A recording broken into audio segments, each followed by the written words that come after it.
Before we get this episode started, I thought I would tell you about my upcoming virtual show for Make-A-Wish, New Jersey. It's going to be a lot of fun. It's being broadcast from here, my bedroom. I have everything set up. I'm building the set. It's been a lot of fun putting it together. And usually the shows would be in person, but now, of course, it's virtual. And I would love to see all of you there. So if you want to get tickets, tickets are $25. It's on February 18th at 7 o'clock. And all of the proceeds go to benefit Make-A-Wish. The tickets are at www.jakestrongmagic.com/fundraiser.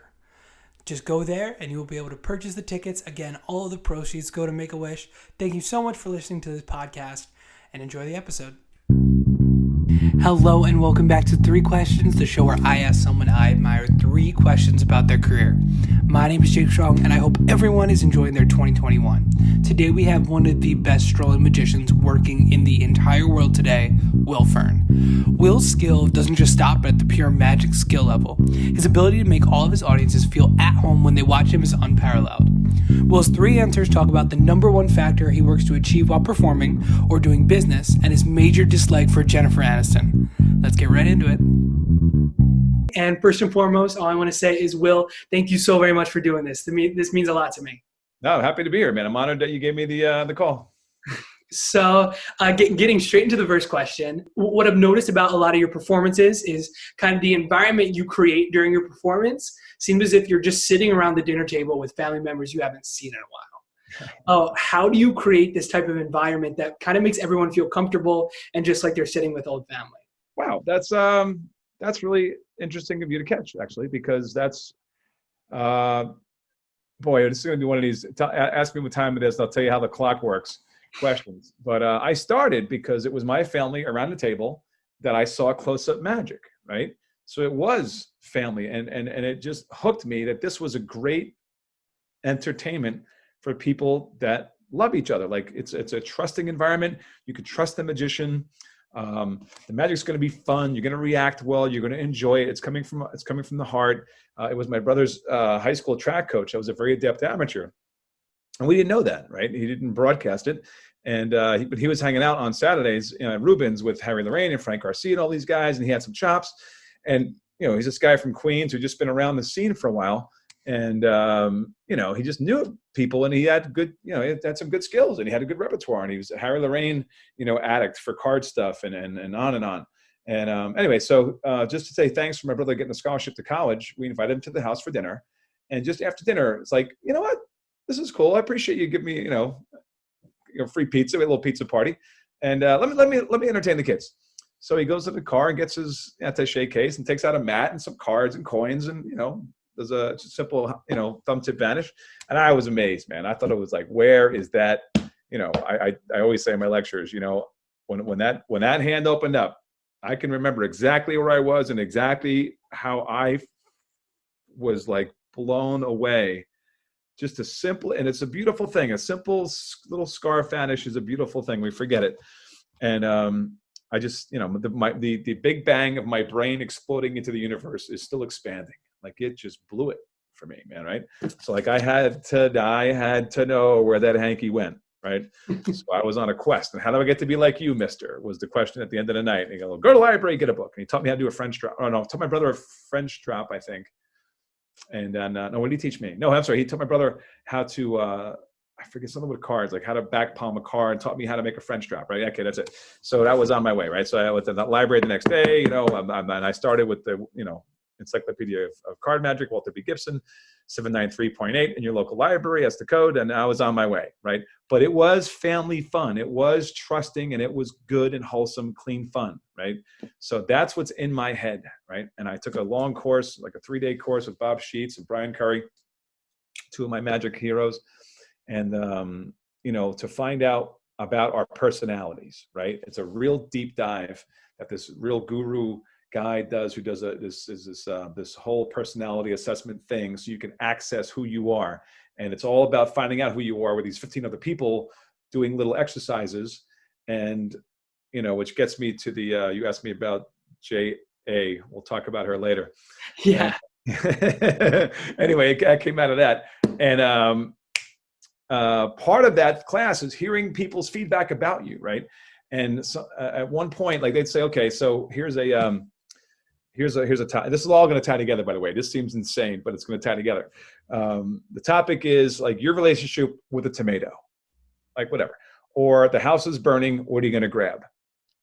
Right. Or your best first date and your worst first date. Right. And like those kind of questions that will send you on little soliloquies that people can say, that guy, he's the vice president in charge of nothing, but thinks he's in charge of everything. Like people just write down a quick quote about you, or, bumblebee in a jar. I got that one once. And then, or whatever an impression is about you, not to do with the subject matter, but about with your personality, how they perceive you. Right. And so one of the things people perceived in me in one of the days was, Uncle Willie's got candy in his pockets.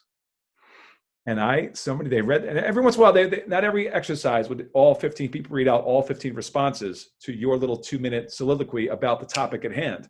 And that was a round robin. Every day you get 5 or 6 of these or 7 of these. At the end of the 3 days, you took all these comments people made about you and you group them into categories that help define neighborhoods of your personality. Everybody's got like 4 to 8 specific neighborhoods of a personality, right? Mean, fun, or, like caustic, or, or friendly, or, family oriented, or wise ass, deep thinker, like whatever. People, all these neighborhoods just arise out of these things. So anyway, so one of the ones, this Uncle Willie's got candy in his pockets. As soon as they said it, I literally started crying. I'm like, wow, watch this. And I stood up and literally I reached in my pocket and I pulled out handfuls of Hershey Kisses. Like I had them in my car that day. I just threw some in my pockets and I literally went like this. And everybody's like, we nailed you, bro. We totally nailed you, right? And so that's it. And since that day, it teaches you that you can have faith in believing who you are to yourself, because that's how people see you. It's one thing if you think you're a smart, funny guy, but when you hear nothing about that coming back at you and you're kind of the wise ass guy who thinks he's a funny guy, whoa, there's an offset there. And that can make you reconfigure yourself in your own head as to who you are. But when you hear alignment and somebody gets you, it was pretty visceral for me, right? So I'm like, that's it. I've spent my life trying to give to my family what that guy gave to me. And that was a feeling of family, fun, wonder, surprise, magic in a comfortable zone, in a trusting zone, and that it would be done well and with precision and care. So I've spent a life really honing my craft, learning my sleights well, and knowing that when I sit at a table, there's so much love for me for, like, I have 40 first cousins. And we all get along, pretty much, right? And so we get together for family. It's a pretty good time, right? So I walk into a room and I have this thing I wrote in one of my book or lecture notes about close-up, that I'm going to give them a little longo tonight. Like that's my mom's side, like the bigger side, the Italian side, right?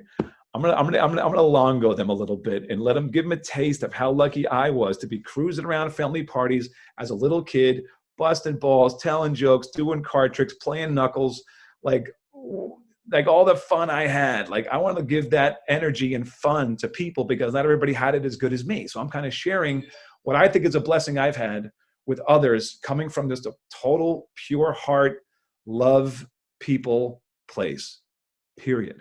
Right? I think that's kind of my give back for all I've got to share, right? And so that informs my work. And I think people catch it like this. This guy's going to be respectful. He's going to be nice. He's going to be fun. I'm going to tussle kids' hair. I'm going to make good-natured, fun comments about things and not cut, but just build, you know what I'm saying? And be very present to where I am. And so Uncle Tony, listen, I could tell Uncle Tony's a pretty amazing guy. That is some shirt you get there, Uncle Tony. This is the guy all you guys want to be like when you grow up, right? Listen, I'm not that cool, but I got a cool card trick. Can I just be a little bit cool with you guys? And so I try to plug something in. I try to make a connection. I try not to be like, I don't like just guys like, hi, look at what I can do. Well, who cares what you can do? I have YouTube in my pocket. I can look at any cool thing anybody's ever done in the past 100 years, that's on film, right? I don't need you to show how cool you are. I've got Eric Chen in my pocket. I've got, Shin Lim in my pocket. I don't need to see magic. I want to be a part of a magical experience, right? So I try to bring magical experiences by virtue of enabling people. Like I call it my golden question in my lectures, right? Hey, sir, how did you find you find your wife to be a pretty amazing lady? When you sit down at the table and you ask that question, all of a sudden that spotlight that's on you, who's this guy? What's he going to do for me? Well, all of a sudden that spotlight is now, I just took the spotlight and shoved it out like this and pulled these two people in. So now whatever he says is interesting. And however she responds to that is interesting. And it's all beyond me. And I've made them co-stars in my play, right? So whatever that question is you have to lead them into your trick, find it. Because it shouldn't just be, hi, watch this. No, you're walking into our group. You better be part of us. You better enroll yourself into what we are and who we are and how we relate to each other, right? So by just virtue of the fact of I've got several of these kind of golden questions I do to get people involved and make them know I'm there for them and not for me. That's how I do it. That's how I get them into the family. We're having a good time zone. Yeah, and it's so evident from the very, very beginning of whenever you perform, when you start with your shock and awe routine, when you're kind of bringing in so many people to pick the cards, and you even use someone's name as a part of one of the reveals. It's such a good way to kind of bring everyone in and say, hey, we're all in this together, and kind of like you said, expanding the spotlight to everyone else. Thank you, Jake. And you're a young man, and I'm glad that that's what you got out of that trick, because that's why that trick is such a hit for me. And it succeeds for me because people are way more apt to clap for each other than they are to clap for the other man. I'm the other man. I'm the unknown thing, right? And they'll give me applause. They'll be nice to me, but they really want to clap for each other. So when Uncle Mary names a card, it's in the envelope. Holy crap, Uncle Mary's amazing, right? And then if Aunt Gina does it, wow, she was even better. Holy, you're nothing, Aunt Mary. Aunt Gina she did it like psychically. Gee, wow. So if you could just spread that gift of giving power, everybody wins. Everybody looks amazing. I'm not asking for the applause. The applause is flowing, but they know I'm the enabler guy, right? So they're gonna like me being around because I'm that fun friend with Kenny in his pockets. Like I've got fun, and that's what I'm thinking. How much fun can I have in this room tonight for me? How much joy can I bring to people? I've worked on all these things alone, but now I can get rise out of people and bring them together and bring high fives and laughs from grandpa and grandchildren. What a blessed gift we have to be able to give that to people. It's not about you. It's about what you can do for them to make their evening better, right? And that's what keeps me booked, I think. Yeah, and you bring such just the energy that you bring to a performance is like insane, and you do so many close-up gigs in a year. So kind of getting into the second question, yeah. How do you maintain your energy across so many gigs that you're able to give each audience your best performance? Well, that's every entertainer's. That's it. That's a huge part of what we do. That's our job, what makes Bruce Springsteen bring it to, how many hundred concerts a year, 3 hours or 4 hours, whatever, a football player. Number one, you got to love it.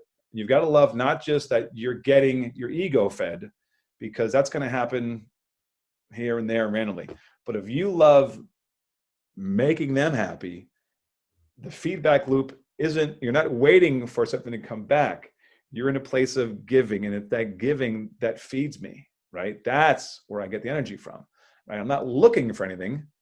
I'm giving something, right? The candy's coming out of the pockets. And as long as I'm handing it out and making people happy, I'm happy. And if it's in my head, how much fun can I have in this room tonight? For me, I do it for a couple of reasons. Number one, it's going to put me in that frame of mind of happiness and smiling and looking unthreatening because I'm a pleasant guy rather than walking around. I'd rather walk around a gig like this than like this. Who's the next person that's going to love me? Where am I going to? He looks challenging. He looks smart. I don't know if he's going to be able to. Maybe she's a little too caustic for me. No, hey, look, this guy looks a little miserable. Maybe I can make him fun. I'm not going to challenge him, but maybe I don't know. But that guy looks like he's having a good time. You know what? This guy looks like a fun Uncle Tony. I bet he would love the golden question between him and his wife. Do you find your wife to be the amazing lady? He's going to love that question. I think that guy is going to be fun. So I'm going to go to the guy who looks the funnest guy for me to interact with, the guy I want to hang around with the most. Start there. So I'm starting from a loose place. Like I was talking to a magician the other day Oh, who was it? It was a pretty prominent guy. Oh, it was Dan Harlan. He was saying he likes to go. I just did a Penguin lecture, so we were talking about this subject, and he's like, oh no, I start out with like, who's the if I can crack the toughest guy in the room, I got the room. And he goes, but you know what? He goes, you're right. He goes, because it always puts me in a kind of a combative, like I want to prove myself. I'm like, no, don't hurt yourself, man. Start with what looks to be the easiest guy and get that fun roll going, and that energy of that positivity will just spread through the room, right? Don't challenge yourself because you might not win on the hard guy. Go what looks like the easy guys, Go with the kid table, right? Don't think that just because you do tricks for kids, you're gonna think, oh, he's just there for kids. That can happen, right? But you gotta make sure when you're doing stuff for kids, when the adults come over, you involve them as well, and you let them know through your vocabulary and through some of your Bugs Bunny jokes that you're being a total goofball in it 100% for the kids, but you're giving those Bugs Bunny lines, that jokes they know they're getting on a different level, nothing dirty or blue or suggestive, just intellectually different levels so that they get, okay, he knows we're here and he knows that we're watching him. Give it all to the kids, but he's keeping us in the game. This guy just isn't a goofball knucklehead doing tricks for kids, guys, and there's nothing wrong with that. But I want to be doing kids 100%, and also I'm going to do the adults 100%. And there's no percentage; it's all in for both, right? And when you do stuff for adults, you got to keep the kids involved somehow. When you do stuff for kids, you got to keep the adults involved somehow. That's a harder thing to do. That's just experience of being out there, right? But yeah, I hope that answers your question there. Yeah, and kind of an underrated thing that you tap in on that I don't see a lot of magicians doing as much as they should is just how much fun like you're supposed to have, because some people go into performances like, oh, like it has to go this way, everything needs to kind of go my way. Right. But one of the strengths of yours is just being like, hey, I'm here to have fun, and I'm here to have fun with all these people. Yeah, and you know what? That's why I'm not a magician's magician in a way. Because I've got this very obvious hack fun attitude. But guess what? I'm not looking to get into theaters or TV. I just want to book at parties. And what's the most important metric at a party? Fun. This guy's paying thousands of dollars, man, at these high-end New York City bar mitzvahs I've been at with Robinson Cano signing baseballs and the Knicks cheerleaders dancing, and somebody spent God knows how many $1,000s for the Simpsons cartoon team to make a 15-minute custom cartoon for their family. Guess what? He didn't do that because he wants to look cool. He wants to have fun. He's got, these people have the most important people in their lives, be it work or be it family, or sometimes both, like at a wedding or a bar mitzvah. The most important people in their lives are together once. Maybe the grandpa came from Italy or Israel or wherever he came from, and this is a big deal. He wants people to have fun. You can fool people. You can walk around and hand out puzzles and fool people. Okay, we're not there to fool people. We're there to have fun. We want people high-fiving and laughing and backslapping. That's my job. That's what I'm good at, right?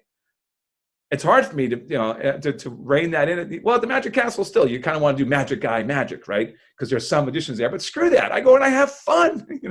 That's what works for me, right? So I don't think I'll ever win a magic competition of just material under the spotlight, like a Eric Chen type routine. I got to be laughing. I'm not having, it's not magic to me, but that's just how I have some quieter pieces I do, whatever.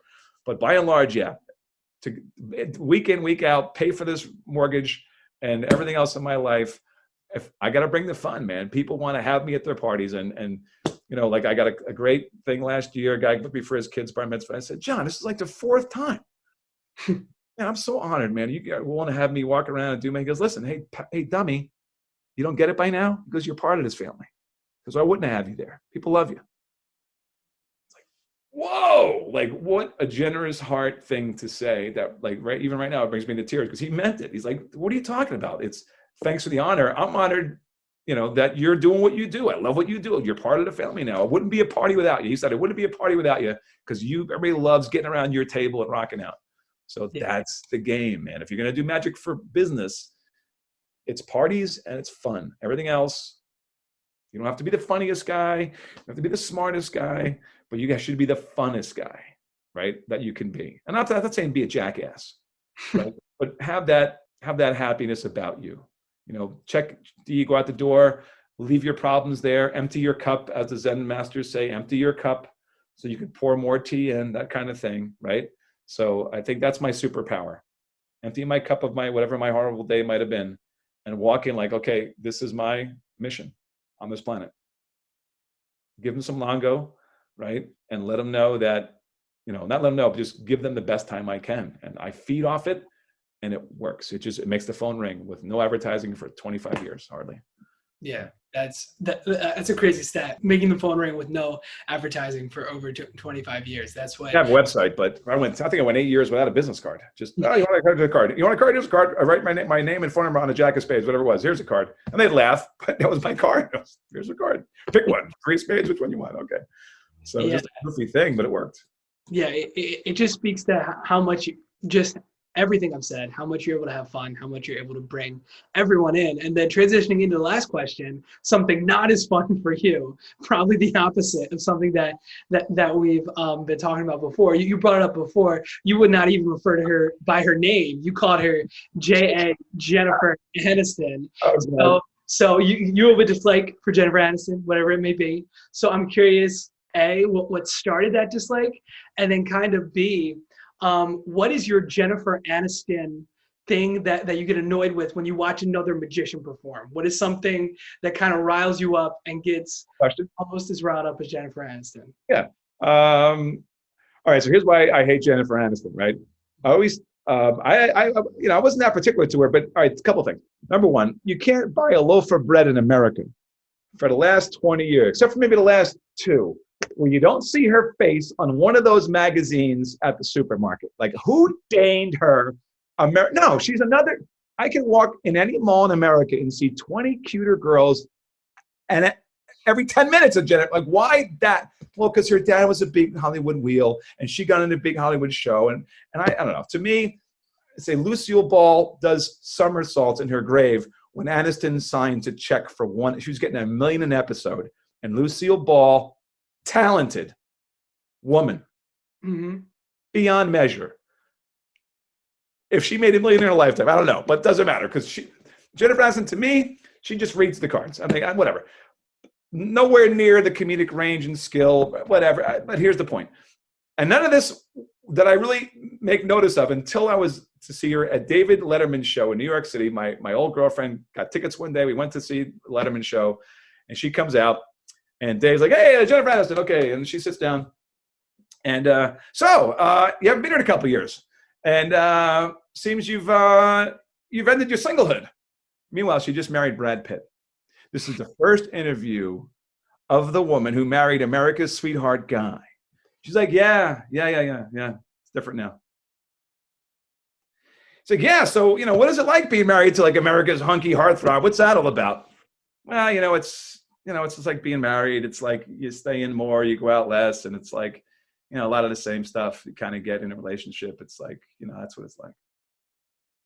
So her skill set to me was she could dent the chair she's sitting in. Like that was the most important thing she did. She was denting the chair with her weight because she brought zero personality, interest, she married Brad Pitt.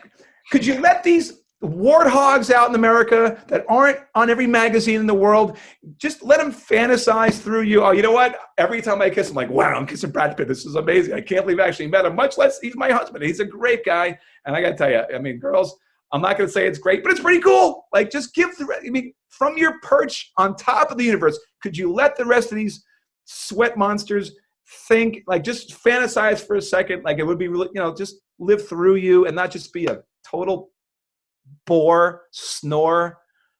Just confirm me how little talent she had to entertain people and to be in the moment and give. Because, God forbid, she says, it's really great. Like, humble yourself by admitting it's being cool married to the guy every girl wants in the world. You know what I'm saying? It was so smug, and that just bugged me so much.